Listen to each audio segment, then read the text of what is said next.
Ang inyong narinig kanina, ito ang ating kauna-unahang youth fellowship. Amen? Bago tayong magtapos, bago din kayo tanggapin yung inyong snack mamaya, ay meron lang akong gustong ibahagi sa inyo ngayong gabi.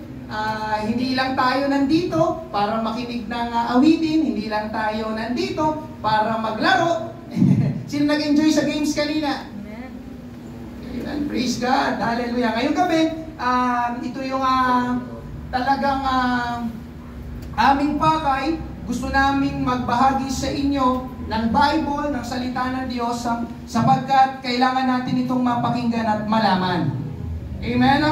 At ngayong gabi, simulan na natin. Bigyan nyo lang ako ng oras, amen, ng ilang sandali bago tayo magtapos. Merong mga turista ang namasyal sa Switzerland, isa sa may pinakamagandang tanawin sa buong mundo. Ipapakita ko sa inyo mga pictures lang, hindi pa naman ako nakapunta. Pwede bang pakita? Amen, yung ating ano.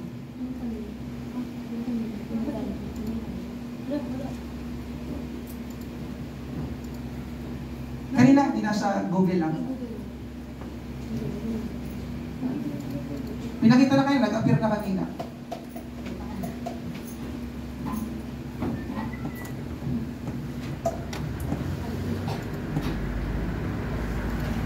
I-type, Switzerland. Yun lang.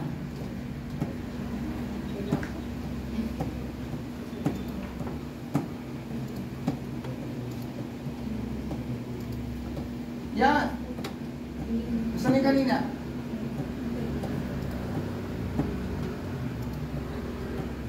Wala sa all? Sa all. Kanina parang okay lang. Yan. Ipapakita ko sa inyo mga pictures. Kita nyo naman, magagandang mga tanawin. Amen? So, isa ito sa may pinakamagandang tanawin sa buong mundo. So, pinuntahan ngayon ng mga turista, isa-isa ang mga tourist spot sa bansang ito. Gaya ng inyong mga nakikita. Totoong lugar yan o totoong mga tourist spot yan sa bansang Switzerland. Sa tuwing sila ay dadaan sa mga lugar na yan, sila ay natutulala, namamangha, napapawaw, at hindi mapigilang kuhanan ng video ang bawat tanawin. Subalit yung tour guide ay merong napansing kakaiba. Merong isang babae mula doon sa grupo ng mga turista na simula nang sila'y magbiyahe hanggang sa pinakahuling tourist spot ay walang ibang ginawa kundi manalamin at tingnan ang kanyang mukha sa salamin. Sino sa inyo nakakita na ng salamin? Sino? Gusto makita ang kamay? Mabuti naman. Amen. Kaya ang nangyari, amen, na-miss nung babae ang dahilan ng kanilang pagpunta sa bansang iyon. Ano yung na-miss niya? Ang makita ang magagandang tanawin na nilikha ng Diyos na nakaka-relax sa mata dahil masyado siyang nakafocus sa kanyang sarili. Biruin mo, sa tuwing dadaan sila sa mga tourist spot, wala siyang pakialam, nakatingin na siya sa salamin. Kamusta kaya ang kilay ko? Okay pa ba yung makeup ko? Yung lipstick ko kaya? Pero nandun sila sa Switzerland. Tinitignan nila, amen? Dinadaanan nila yung mga magagandang tourist spot doon, amen? Kung bakit ko po yung ikinuwento, ay dahil ganon ang maraming tao ngayon, lalo na ang mga kabataan. Sinong mga kabataan ngayong gabi? Siyempre, amen, ang tawagan natin ay youth fellowship. Merong namimiss ang mga kabataan ngayon na mas mahalaga o sasabihin kong pinakamahalaga dahil masyado silang nakafocus sa kanilang sarili. Ang tinutukoy ko na pinakamahalaga na siyang dapat na focus natin o mas pinagtutuunan natin ng pansin at maraming oras ay walang iba kundi ang Diyos. Kaya mangangaral ako ngayong gabi, what about God? Sa Tagalog, paano naman ang Diyos? Paano naman ang Diyos? What about God? Amen? Ang ating main text, hindi na tayo lalayo. Yung inyong pinag-usapan kanina, at narito sa ating pader ngayong gabi, Ecclesiastes chapter 12 verse 1, alalahanin mo ang lumikha sa iyo habang bata ka pa. At bago dumating ang panahon ng kahirapan at masabi mong hindi ako masaya sa buhay ko. Remember your Creator in the days of your youth, before the days of trouble come and the years approach, when you will say, I find no pleasure in them. Tayo muna yung manalangin, mga kabataan. Panginoon, marami pong salamat sa gabing ito. Pagpalain mo, Diyos, ang paghahayag, pangangaral ng iyong salita ngayong gabi. Personal kang mangusap sa bawat kabataan, O Diyos. Katagpuin mo, Panginoon, ang tunay na pangangailangan namin sa iyo. Ito pong aming panalangin, ang pagkilos ng banal na Espiritu ngayong gabi. Hallelujah, marami pong salamat sa pangalan ni Jesus. Lahat ay magsabi na Amen. Praise God. Palakpakan natin ang Panginoon. Amen. Una po natin pag-usapan, remember God now. Sa Tagalog, amen, alalahanin ng Diyos ngayon. Sabi sa unang bahagi ng ating teksto, alalahanin mo ang lumikha sa iyo habang bata ka pa. Remember your Creator in the days of your youth. Sinong youth ngayong gabi? Amen. Amen? Ang tinutukoy po na Creator dyan ay walang iba kundi ang Diyos. Amen. Sinong lumikha sa tao? Ang Diyos. Praise God. Hindi totoo si malakas at si maganda. Hindi rin totoo na galing ang tao sa unggoy. Merong lumikha sa atin, mga kabataan, at yun ay ang Diyos. Amen. Genesis chapter 2 verse 7. Nilikha ng Panginoon Diyos ang tao mula sa lupa. Napakalinaw ng Bible. Hiningahan niya sa ilong ang tao ng hiningang nagbibigay buhay. Kaya ang tao ay naging buhay na nilalang. At dahil ang Diyos ang lumikha sa atin, mga kabataan, sa tao, gusto ng Diyos na alalahanin natin siya. At yun ay ngayon. Kaya lang, ang nakakalungkot na katotohanan, ngayong gabi, mga kabataan, itong totoo, maraming kabataan ngayon, ang walang oras sa Diyos.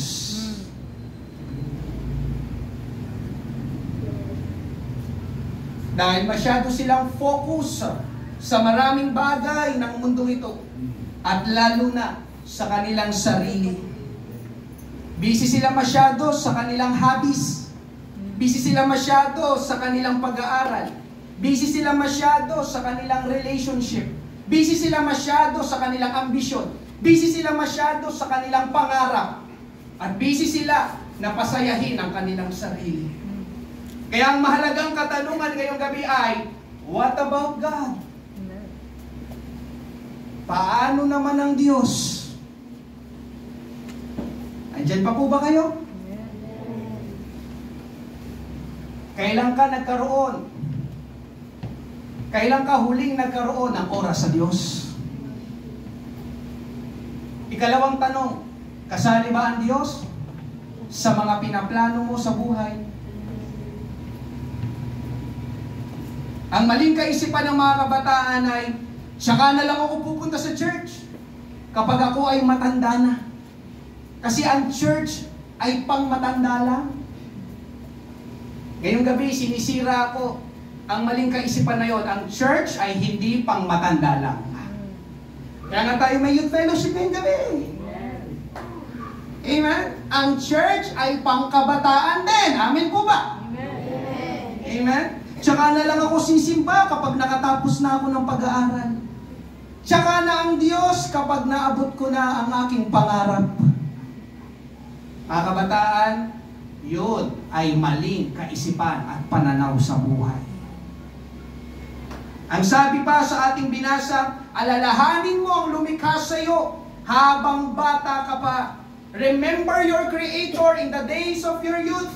Sinasabi ng Bible, mga kabataan, at ito ang nais ng Diyos, na aalalahanin natin ang Diyos, hindi bukas, hindi sa susunod, hindi tsaka na lang, hindi kapag matanda ka na, kundi aalalahanin mo ang Diyos habang ikaw ay bata pa. Kabataan pa. Nakuha niyo ba? Yung sinabi ng Bible. Sinong kabataan ngayong gabi? Sinong youth ngayong gabi? Lahat ng kaharap ko ngayon ay mga kabataan. Kaya ang tamang oras para alalahanin ang Diyos o magkaroon ng maraming oras sa Diyos ay ngayon. Remember God now. Ang salitang ngayon o now ay tumutukoy sa priority. Kapag sinabing priority, nasa unahan, nasa itaas. Gusto ng Diyos, mga kabataan, pakinggan ninyo ito, tingin kayo lahat sa akin.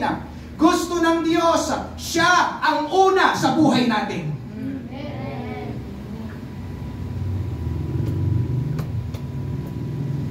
Nakuha ba, mga kabataan? Sino ang una sa buhay mo? Sana nga. Biruhin nyo, nilikha ng Diyos ang tao, pero kinakalimutan ng tao ang lumikha sa Kanya. Pinagpapalit natin ang Diyos sa ibang mga bagay at gawain. Nalulugod kaya ang Diyos sa ganon? Amen? Hindi ito nagkataon o aksidente lang na naisulat ang Ecclesiastes chapter 12 verse 1 sa Bible. Amen. Ngayong gabi, merong gustong iparating ang Diyos sa lahat ng mga kabataan. Naghahangad ang Diyos ng unang pwesto o top priority sa buhay ng mga kabataan. Ang gusto ng Diyos ay ngayon na, habang ikaw ay kabataan pa. Amen. Bakit ngayon? Bakit habang kabataan? Ang sagot, mga kabataan, dahil nandyan ang lakas, sigla at oras sa mga kabataan. At dahil nandyan ang lakas, sigla at oras sa inyo, ibig sabihin, mga kabataan, ay marami kayong magagawa para sa Panginoon. Nandyan ang lakas, oras, di ba? Masigasig. Kanina, di ba? Ayaw talaga magpatalo. Ulo, palikat, mata, bibig, patsara. Andyan ang lakas, yung oras, di ba? Yung sigla. Amen? Gusto ng Panginoon, mga kabataan, na yung oras, yung sigla, yung lakas na yan, ay huwag mong sayangin, kundi ipagamit mo yan sa Diyos. Yung salitang alalahanin, mga kabataan, hindi lang yung tumutukoy sa biglang sumagi sa isip mo ang Diyos. Uy, naalala ko ang Diyos.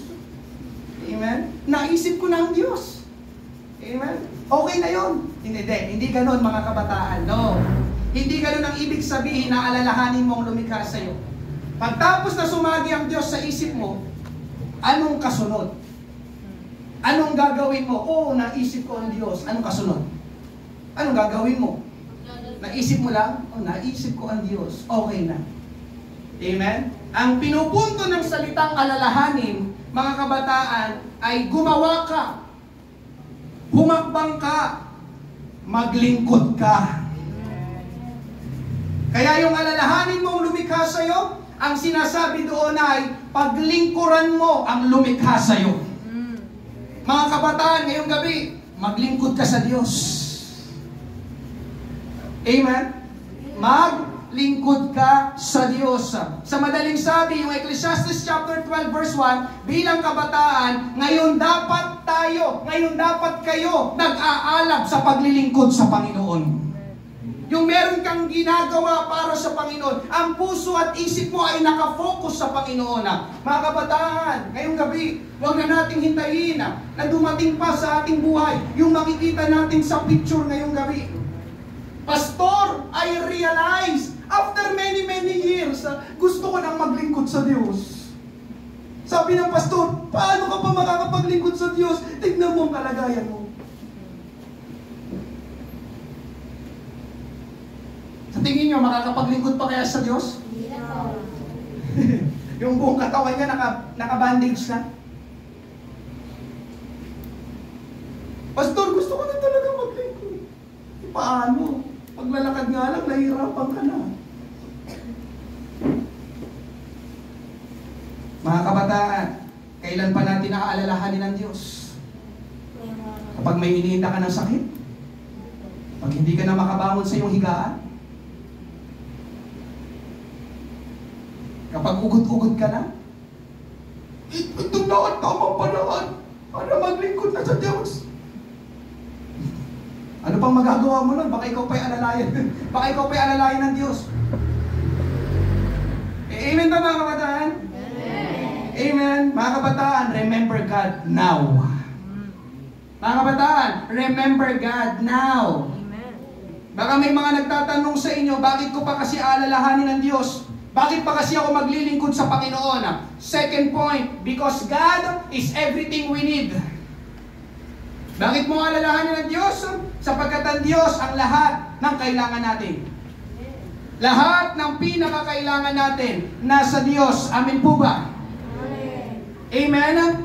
Wala pong perpektong tao na nabubuhay sa mundo. Meron tayong problema. Kumbaga sa gamit, naluluma at nasisira tayo.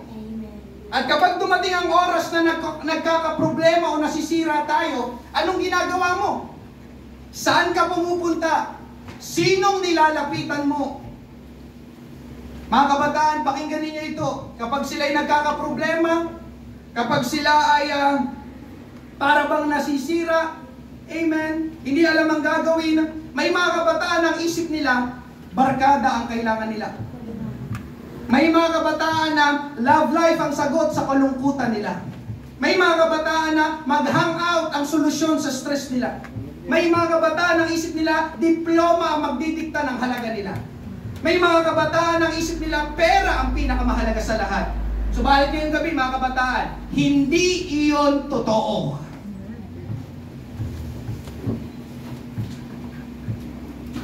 Hindi ibig sabihin na nakapagtapos ka ng pag-aaral ay tunay ka na talagang mahalaga.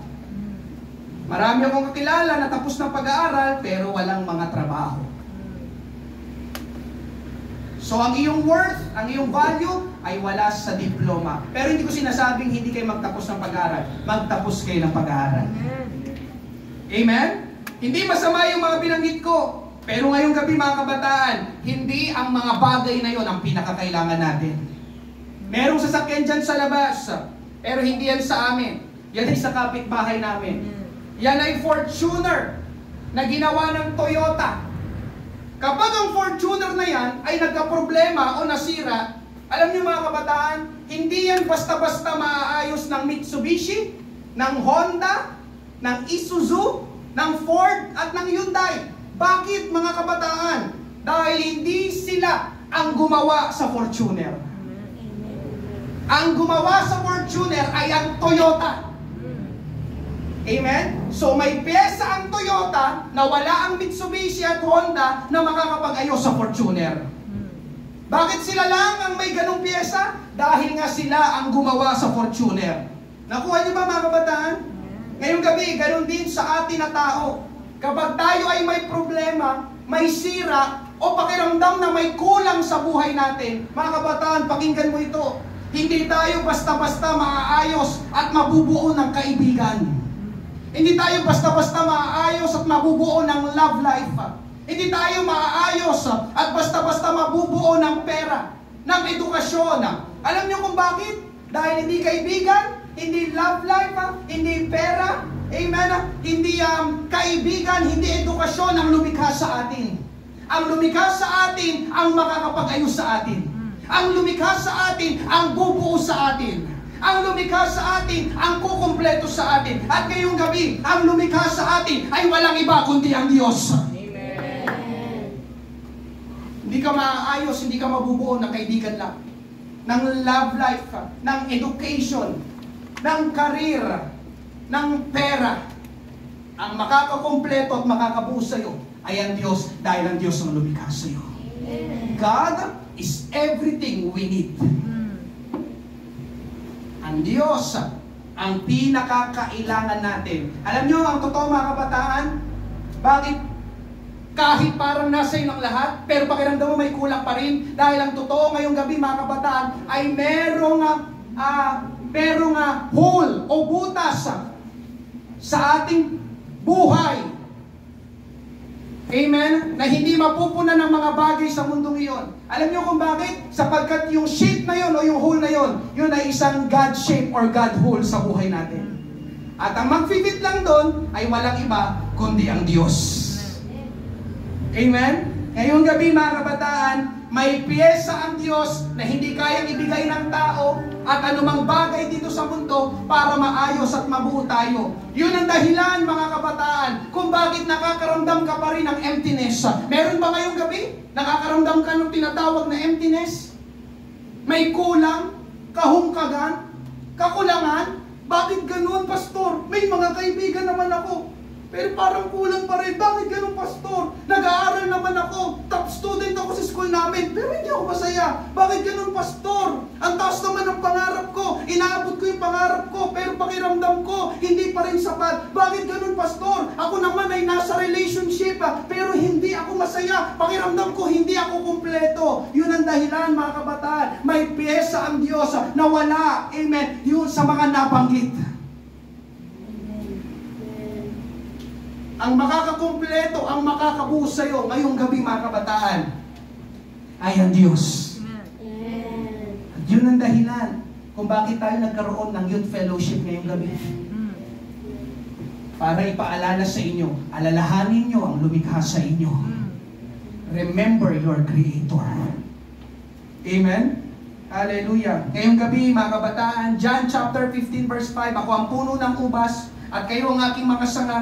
Ang tao na nanatili sa akin at ako rin sa kanya ay mamumunga ng marami. Tignan niyo yung kasunod na sinabi, sapagkat wala kayong magagawa kung hiwalay kayo sa akin. Sabi ng Panginoong Hesus, the God in the flesh, wala daw tayong magagawa kung hiwalay tayo sa Panginoon. Amen? Ang Panginoong Hesus ang nagsasalita sa tagpo na yan. Sinasabi niya, mga kabataan, walang saysay ang buhay natin kung wala si Jesus sa buhay natin. Amen? Hallelujah. Nang likhain ng Diyos ang mga isda, nagsalita siya sa dagat. Nang likhain ng Diyos ang mga puno, nagsalita siya sa lupa. Pero nang likhain ng Diyos ang tao, siya ay bumaling sa kanyang sarili at sinabi niya, likhain natin ang tao ayon sa ating wangis. Kapag ang isda ay inalis mo sa dagat, mamamatay ang isda. Kapag ang puno ay binunot mo sa lupa, mamamatay ang puno. Mga kabataan, ganun din ang tao. Kapag ang tao ay nahiwalay sa Diyos, mamamatay ang tao. Amen. Alam niyo kung bakit? Sabi niya sa inyong harapan, God is our natural environment. We were created to live in His presence. We have to be connected to Him because it is only in Him that life exists. Amen? Kailangan konektado tayo sa Diyos dahil sa Kanya lang umiiral ang buhay. Amen? Mga kabataan, ngayong gabi, salamat sa inyong pagpunta. Ito ang gustong sabihin ng Diyos sa inyo ngayong gabi. Makikita nyo rin sa inyong harapan. Amen? God without man is still God. But man without God is nothing. Ang Diyos, kahit wala ka, kahit walang tao, mananatili siyang Diyos. Diyos pa rin siya. Pero kapag ang tao na wala sa Kanya ang Diyos, siya'y wala. Siya'y walang saysay. Siya'y walang kabuluhan. He or she is nothing. Amen? Ngayong gabi, mga kabataan, sabi pa dyan, amen? Without God, you are nothing. But with God, you have everything. God is like an oxygen. You can see Him, but you can't live without Him. Sino dito? Amen? Nakikita mo ang hangin. Hindi mo nakikita ang hangin, pero kailangan mo ng hangin. Ganon din ang Diyos. Hindi mo siya physically nakikita ng iyong naked eye. Pero hindi ibig sabihin na hindi mo nakikita ang Diyos ay hindi mo na siya kailangan. Ang totoo ngayong gabi, hindi naman natin nakikita ang Diyos, pero kailangan natin ang Diyos. Amen? Ano pang sabi? If you would lose everything in life, but still have God, you lost nothing. Because if God is all you have all you need. Amen. Thank you, Lord. Praise God. Your money is temporary. Your education is temporary. The people surrounds you is temporary. But your relationship with God is forever. Therefore, life without God is empty and meaningless. Ang buhay, kapag wala sa iyo ang Diyos, hungkag at walang kahulugan. Walang kabuluhan. Ngayong gabi, mga kabataan, amen? Hallelujah. Kung wala ang Diyos sa buhay mo, na mismo ang pinakamahalaga at pinakakailangan mo sa buhay mo. Andiyan pa po ba kayo? Amen? Kung wala ang Diyos sa buhay mo, na mismo, katulad ng babae kanina sa introduction, pinakamahalaga, pinakakailangan mo sa buhay mo. At ito magdadala sa atin, panghuli, third point. Amen. Bakit kailangan nating alalahanin ng Diyos? Because we will face God. We will face God.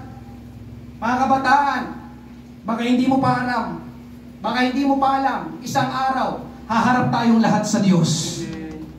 Haharap tayong lahat sa lumikha sa atin. Mga kabataan, ang ating buhay ay hindi forever dito sa mundo. Gusto kong sabihin sa iyo na hindi ka mananatiling kabataan.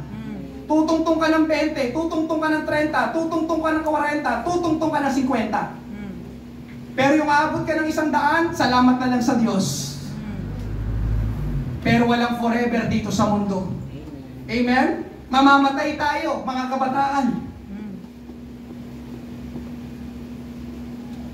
Nagsasabi ba ako ng mali? Mamamatay tayo. At pagkamatay natin, mga kabataan, sa ayaw at sa gusto natin, haharap tayo sa Diyos na lumikha sa atin. Bakit tayo haharap sa Diyos? Para magbigay sulit ng lahat ng ginawa natin dito sa mundo noong tayo ay nabubuhay pa. Romans chapter 14 verse 12, kaya't ang bawat isa sa atin ay magbibigay sulit sa Diyos ng kanyang sarili. Magbibigay sulit, ibig sabihin mga kabataan, ay magre-report tayo sa Diyos ng ating naging buhay dito sa lupa. Gusto ko sabihin ngayong gabi, mga kabataan, hindi tayo makakapag-imbento ng ating ulat sa harapan ng Diyos. Alam niyo kung bakit? Sapagkat alam ng Diyos ang lahat sa buhay natin. Simula nang tayo ipinanganak hanggang sa tayo ay mamatay. At ang tanong ngayong gabi, mga kabataan, mahalaga ito, tingin kayo lahat sa akin. Ang tanong ngayong gabi, kapag dumating na ang oras na ikaw ay haharap na sa Diyos, ano-ano kaya ang iyong mga sasabihin?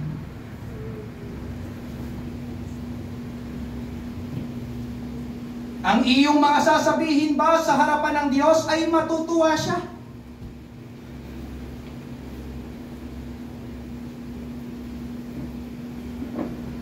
Kamusta ka? Lord, ito, nag-aral ako ng mabuti, nung nabubuhay pa, maraming kaibigan, nagpunta sa mga ganitong lugar, hinabol ng hinabol yung aking pangarap. At biglang magtatanong ang Diyos, ano naman ang ginawa mo para sa akin? Nasaan ang para sa akin? What about me? Lord, sorry. Naging busy lang po talaga. Naging busy sa school, naging busy sa barkada, naging busy sa love life. Babawi naman sana ako, Lord eh. Amen. Inuuno ko lang muna yung mga yon. Ngayong gabi, mga kabataan, matutuwa kaya ang Panginoon sa ganong klaseng sagot? Kayo sumagot. Lord, sorry, naging busy lang talaga. Matutuwa kaya ang Panginoon sa ganong sagot? So kung hindi matutuwa ang Panginoon sa ganung sagot, bukas, araw ng linggo, pupunta kayo sa church. Amen. Amen. Sabi niyo, hindi matutuwa ang Panginoon. Bukas, may service ulit kami. Mag-i-invite ulit kami sa inyo. Remember your Creator. Amen. Amen? O sabi niya, hindi matutuwa ang Panginoon. Lord, sorry, madami lang po talagang ginagawa. Busy lang po talaga. Pakinggan nyo pa ito, mga kabataan. Pakinggan nyo pa ito. Papapasukin niya kaya sa langit ang mga taong hindi siya naalala? Hindi siya inuna? Hindi siya pinahalagahan? Hindi nagkaroon ng maraming oras sa kanya? Ito, wala tong oras sa akin nung nabubuhay ko to. Sige, pasok sa langit! Pero kaya yon? Ito, hindi to dumadalo na Sunday. Halika, langit, pasok!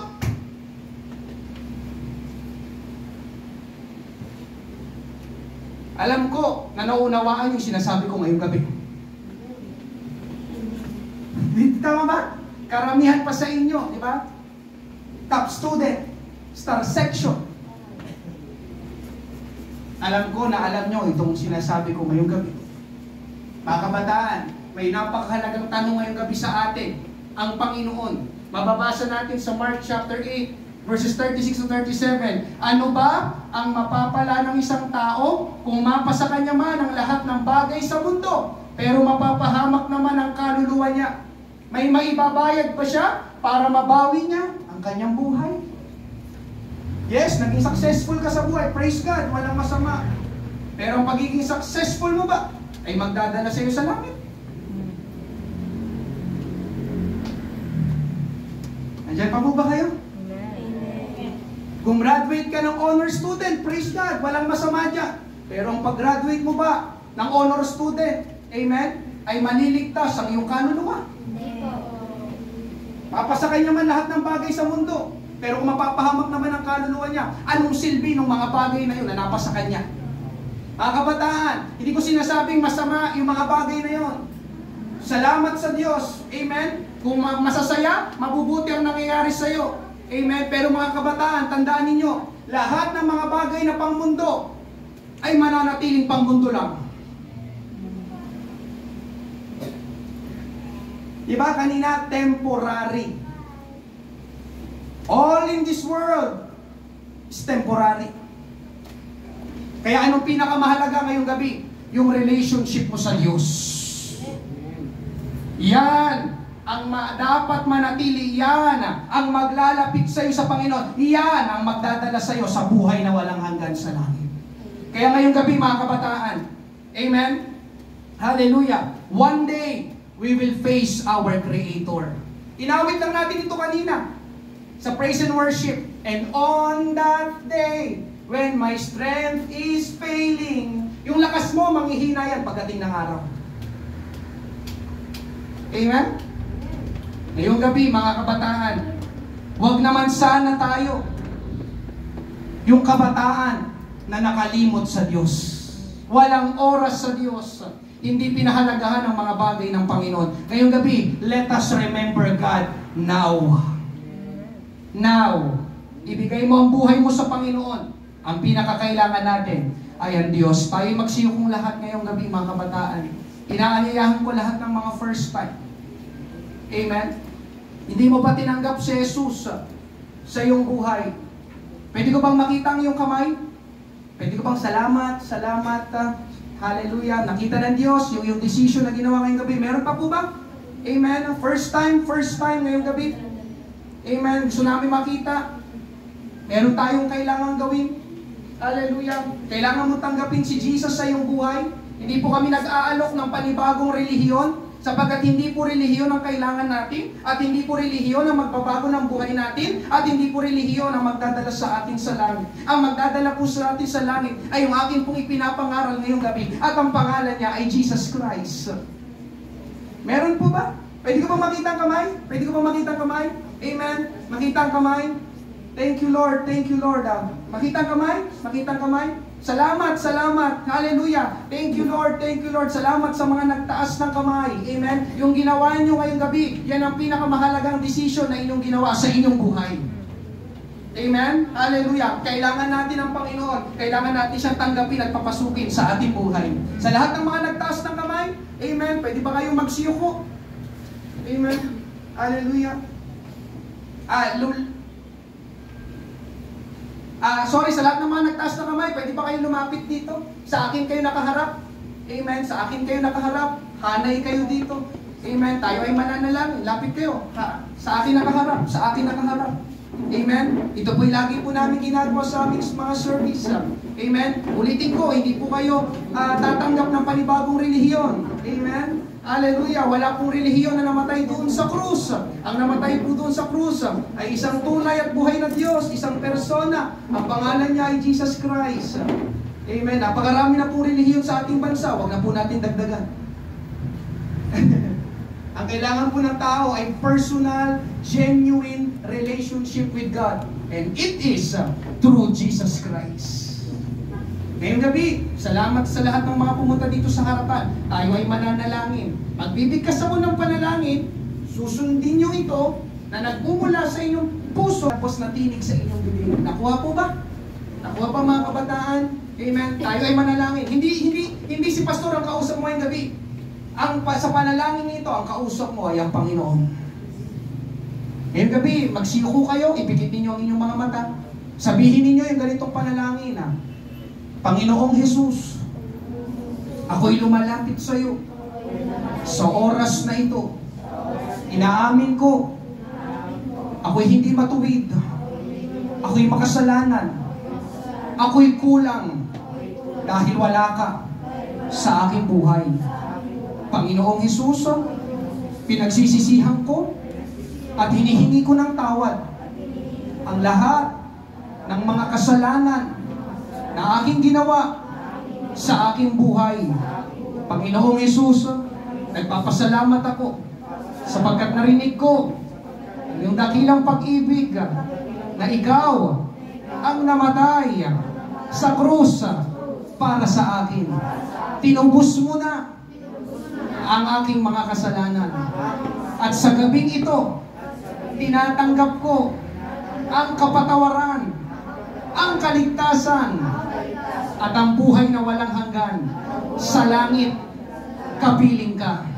Panginoong Hesus, sa oras din ito, nagpapasya ako ng seryoso at sincero. Pinapapasok kita sa aking puso bilang Panginoon at tagapagligtas ng aking buhay. Simula ngayong gabi, ikaw na ang maghari at masunod sa aking buhay.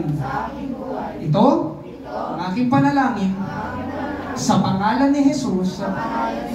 Amen. Ako na lang mananalangin, Panginoon. Marami pong salamat, O Diyos, sa mga kabataang ito, Panginoon, na dinala mo ngayong gabi, O Diyos. Hindi mo po kami binigo, Panginoon, sapagkat, Panginoon Diyos, alam mo na, Panginoon, bago pa dumating, O Diyos, ang araw na ito, na dadalhin mo ang mga kabataang ito sa lugar na ito, O Diyos, upang sila, Panginoon, ay personal mong kausapin at paalalahanan, Panginoon Diyos, na baka, Panginoon, nakakalimot na kami sa iyo. Panginoon, patawarin mo kami sa aming mga pagkukulang, O Diyos, sa aming mga kasamaan, Panginoon.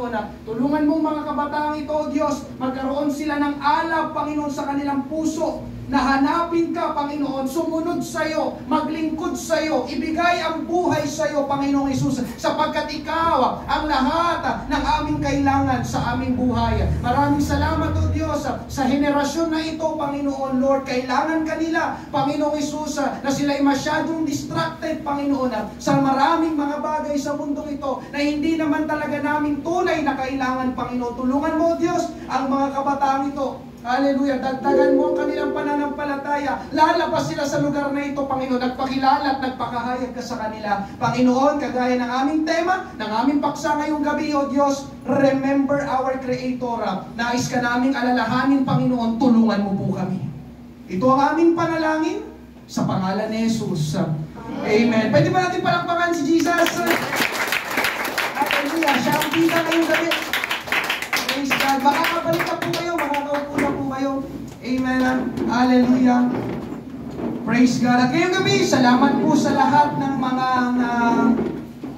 pumunta, sa lahat ng mga nilang oras, nagbigay ng kanilang oras. At bago po tayo tuluyang magtapos, nais po namin magpaanyaya. Dito na rin po ang aming church. Opo, dito na rin po namin ginaganap ito sa lugar na ito. Amen. Ang pangalan po ng aming church, The Potter's House Christian Fellowship Church. At bukas, araw ng linggo, meron po kaming service. At kami po ay nagsisimula ng alas 10 ng umaga, 10 o'clock. Amen. Sa mga nag-imbita sa inyo, sila ay umaate na dito sa church every Sunday. Amen. Every midweek. Pwede kayong sumama sa kanila ulit bukas. Meron kaming service. Let us remember God now. And also tomorrow. Amen. Magkikita ba tayo bukas? Praise God. Maglaan tayo, magbigay tayo ng oras sa Diyos. One day, we will face our Creator. Amen. Ngayong gabi, hallelujah. Snack na.